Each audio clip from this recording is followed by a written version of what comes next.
everyone, welcome to I Spy with Hansel and Gretel, episode 2. Today we have a very, very special guest, Danny Pittman. Hi, Danny. welcome aboard. Hey, girls. It's lovely to have you on here and finally meet you over camera. We feel like we know you already just from watching your live streams, but it's nice to virtually meet, and eventually we'll be in the same lineup and we'll meet in person. Yeah. So let's find out a little bit. Yeah. Let's sort of find out a little bit about you.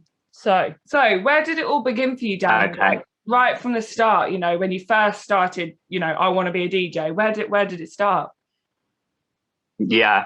So, God, it was probably, I'd say about maybe 5 or 6 years ago. I was just very inspired by a lot of my friends that were kind of, DJing in the industry and stuff. And I used to go to watch, go to support their gigs and stuff like that, like a lot.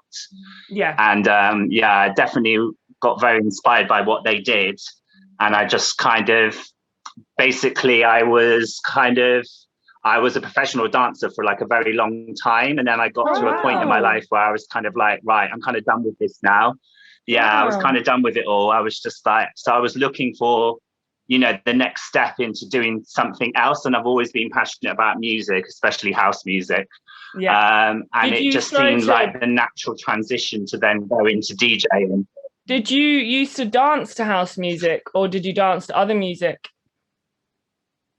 I used to do some podium stuff in the clubs and stuff. Yeah, used to do podium dancing. We need to see videos of that. I used to dance in Cyberdog in Camden Market as well. They used to have podium dances in Cyberdog. So yeah, so that's kind of. Oh, have you? Yeah. We bought. It's a pretty crazy clothes from there. They do amazing clothes, don't they? Amazing club clothes. Raver stuff. They do some amazing stuff. Yeah. Very rave, like fluorescent neon stuff. Yeah, it's very cool.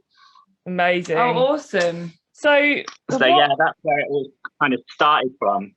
Yeah. So that's where it started. But what about the sort of you're based in London? What sort of clubs have really inspired you as a DJ in London? So I was going to places like Egg. I went to Egg like loads of times. Ministry of Sound, and then some of the smaller clubs, like Basin House and Rolling Stock and all those kind of clubs. So I would definitely say, going to see my friends wherever they were playing, I would go and see them and support them. And, loads of people sort of inspired me to sort of do it, really. So, it was definitely places like that. You can sort of see, as a DJ, when we watch you, you've got a lot of fans that come on, regular people that sort of, that you've built, networked along the way that sort of love you for your style and stuff. Yeah. Which sort of brings us on to the next question, which is when we watch your live streams, we can sense that you know what you're going to play, you know your music, definitely. What would you say that your sort of style is if someone was to ask you? I would definitely say I'm more on the kind of disco, soulful house, sort of very glitterbox kind of stuff. That's the sound I like playing the most. But I mean, I like most house music, to be fair. I love tech. I love a bit of, minimal stuff, funky house, like everything, really. Anything that you definitely wouldn't play? So techno, would you play techno? Could we catch Danny playing techno? Danny P. I don't mind some techno, actually. Melodic techno, I don't mind. Yeah. I probably wouldn't be playing like the really hardcore stuff, like Gabba and proper pop style and we're proper very much heavy stuff. Yeah. I think you're similar to us. It's got to have some sort of groove to it. You know what I mean? And as you're a dancer as well, you've got to have a bit of groove and a bit of energy. Yeah. And just a quick one on your set. Exactly. We always like to ask DJs this. Yeah. Because we get asked it a lot. But do you plan your sets, or do you wing it on the night, depending on? I mean, this is live streams and gigs. Yeah. Do you know what? Like, I would say the only time I would really plan a set is if I was like recording a mix to go on my SoundCloud or Mixcloud or whatever. Then I would probably structure it. But when I'm doing live gigs or even live streams, I don't really know. I just don't really plan it. I just wing it on the night. Maybe like decide like the couple of tracks I'm going to play at the beginning, and then I just kind of go from there. Really, especially when I'm doing like long sets at the Alchemist, because I do like 5-hour sets there, so it would just be impossible to plan a set for like 5 hours. You can't do that. Do you know what I mean?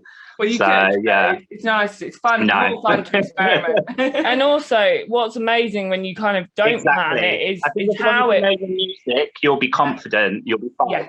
Yeah, and I think as long as you sort of have an idea and you actually gauge what the crowd are doing, then the world's your oyster. You can play what you want. Exactly.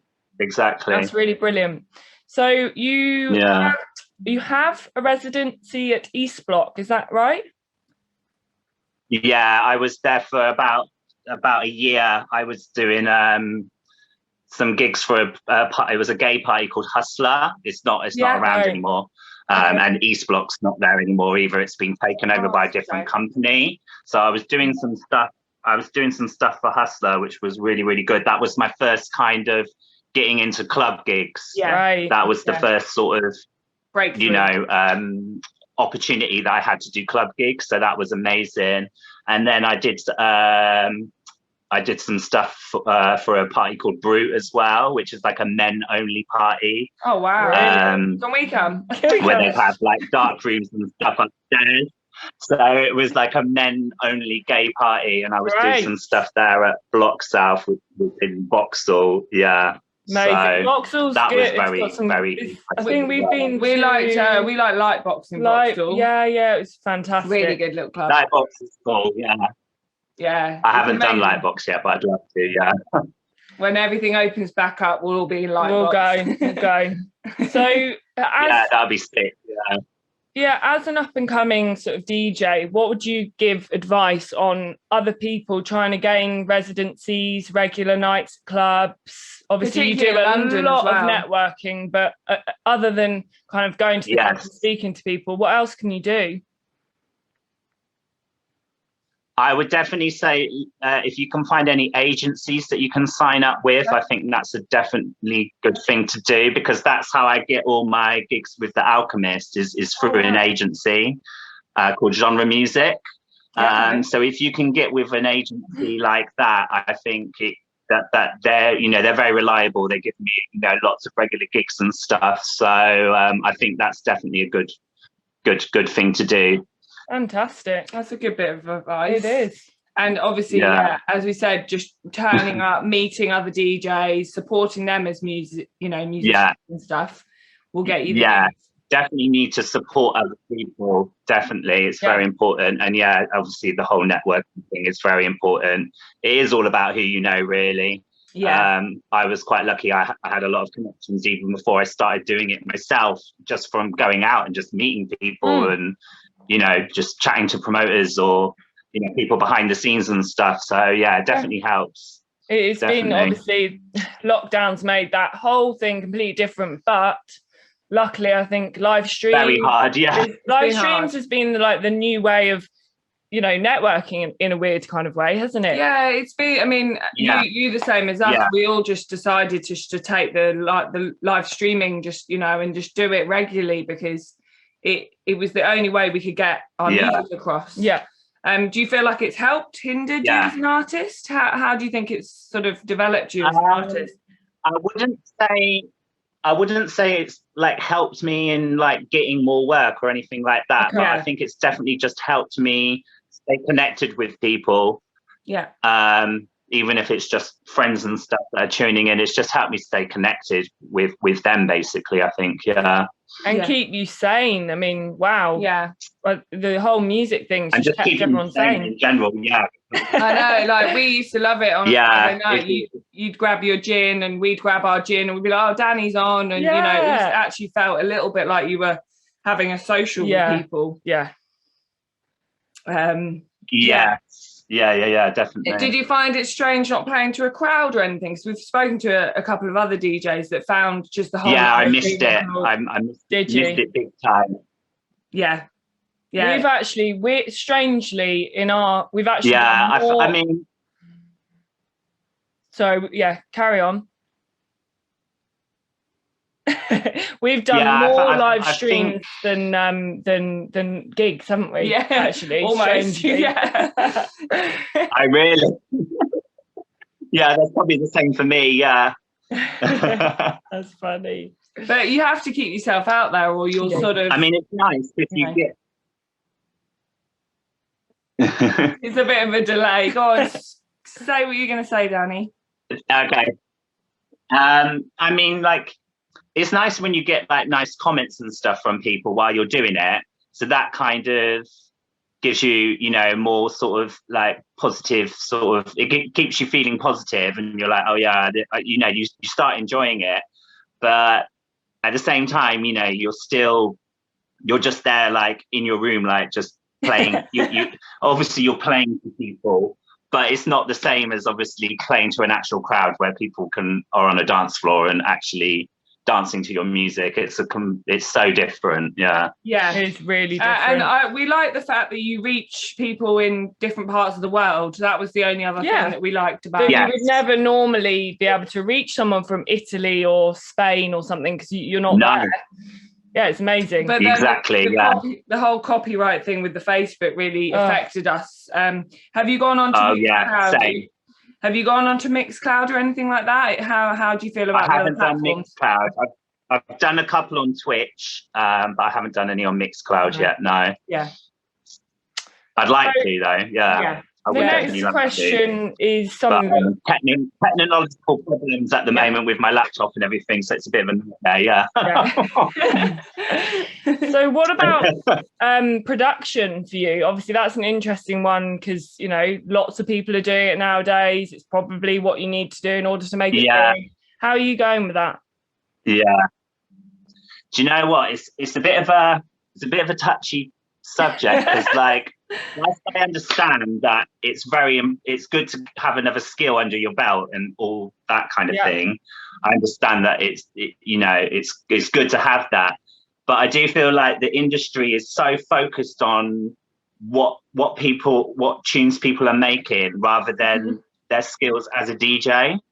And I feel like there needs, if I tell someone that's, big industry person, or I'm just a DJ, they don't really take me seriously because, I haven't got a top 10 on Beatport or whatever.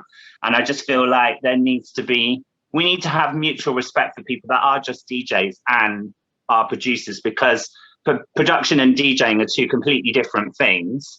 And I feel like, there are some amazing producers out there that can't DJ. And then there are some amazing DJs that probably don't have the knack for production. Do you know what I mean? So it's a good point. I feel like it's a different spin on it. I mean, it's something I would like to do. I would like to try it, but I don't want to put pressure on myself if I can't pick it up, because I've had a look on Logic and stuff.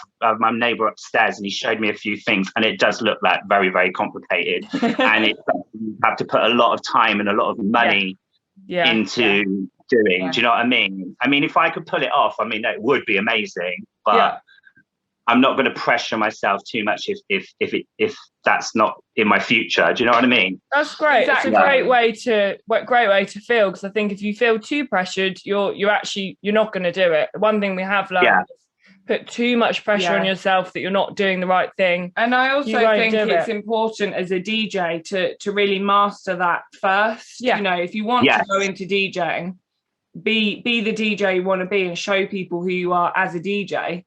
Build up your fans, and then people will then eventually respect the tunes that you make, rather than sort of be pressured into what you should do and what And if you were to create a song, have you got a sort of vibe that you'd go for? I mean, I think I would like to start off just like making remixes and stuff like that. And just kind of do it that way. So at least then I can like pick a tune that I really like and then just put my own little stamp on it. Just tweak bits and make it into a remix. I definitely like to go down the kind of disco glitterbox kind of route. I think so. If I was to do remixes and maybe hopefully make tunes, that's kind of the route I would like to go down. Yeah. Fantastic. Well, have you been to Ibiza before, out of interest? If you like, sort of just 2 years ago. Yeah. Yeah, it's amazing. Oh, get us out there now. Yeah. Was there for 6 days in September, and loved it. We went to Glitterbox High. I was going to say, did you go to Glitterbox in Ibiza? Because it's unbelievable. Yeah. It was imagine getting a dancing job at I mean, the dancers in Ibiza are amazing. Their jobs always look amazing. Yeah. Yeah. Yeah, they have amazing jobs. Yeah. So what would you say is out of your whole career, your biggest DJ gig experience to date you've ever done? So it was probably when I did a boat party a couple of years ago. It was for a brand called Sound of London Underground. Okay. And I'd been going to their parties for quite a while.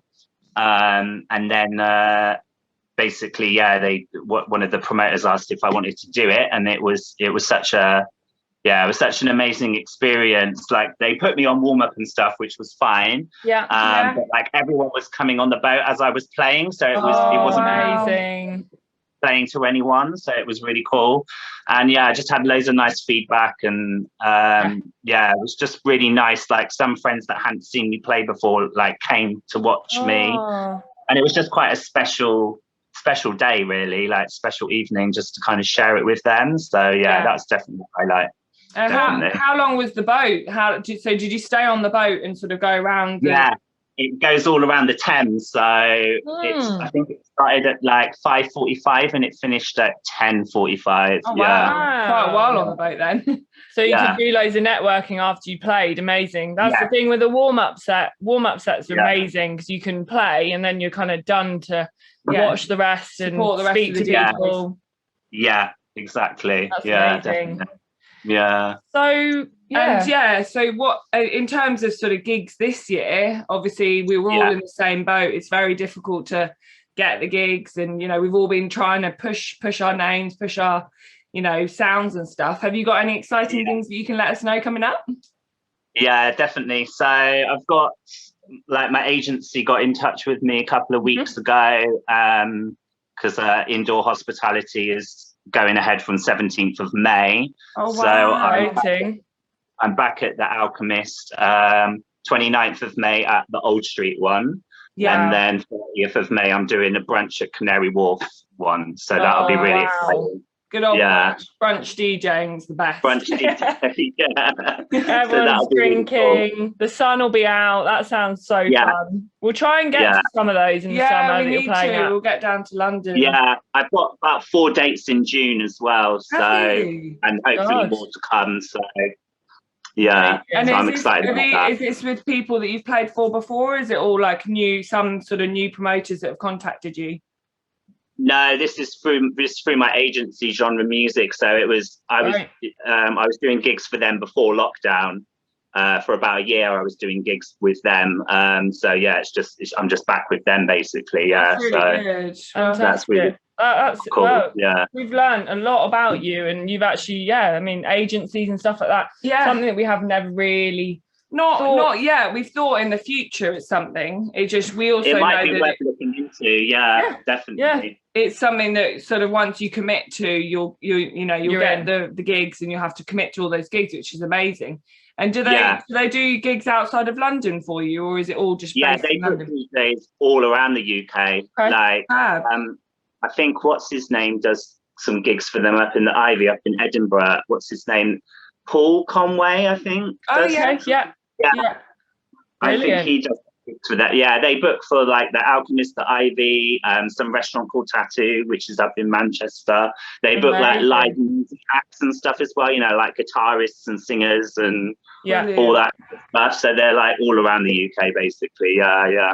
That's really, really good. That's fantastic. Well, cheers to that anyway. Yeah, cheers to seeing lots of Danny P about the place. Yeah, and well done on, we're, you know, also very, you know, it's amazing to have seen you develop as a DJ and, you know, really just at least just try and get yourself out there through lockdown, because it's not been easy for any of us. No. And we've really enjoyed watching your sets, and, you know, hopefully one day we'll all be on the same lineup. We can have a drink and that'd be amazing. Get playing. Do a back-to-back or something. That'd be sick. Well, everyone follow Danny P on Instagram, Facebook, everything. Listen to his mixes. Support him where you can. He'll probably do some more live streams if we stay locked up for much longer. If not, get down to his gigs. And we love his sound. And thanks for being on our show. Thank you, Danny. Thank you so much. Danny. We'll see you soon. Cheers. Bye. Take care. Take care. Bye.